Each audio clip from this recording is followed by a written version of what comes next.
پسره مثل دیوونه ها اومد وسط و شروع کرد به رقصیدن و مردم از ترسشون رفتن کنار. یکی و تنها وسط مراسم میرقصید و هرچی آهنگ عوض میکردیم رقصش قشنگتر میشد. خواننده مراسم بودم و از بغل دستیم پرسیدم این کیه؟ گفت این یه مدت خاطرخواه عروس بوده، اما خودش دختره رو راهی کرده و گفته آخر عاقبت من که مشخصه، ولی نمیخوام زندگی تو رو هم خراب بکنم. دیگه آخرای مراسم و موقع شام دادن که شد دیدیم از تالار زد بیرون. گفتم الاناست که دیگه برگرده و مراسمو به هم بریزه.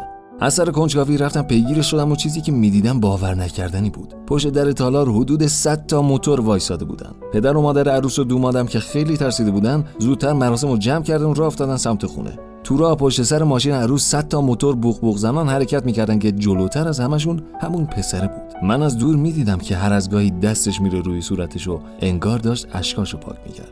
خلاصه خواستم بگم که عاشقی به حرف نیست، به عمله. وقتی آخر عاقبت زندگی خودشو دید، نخواست زندگی اونی که دوستش داره رو هم نابود کنه.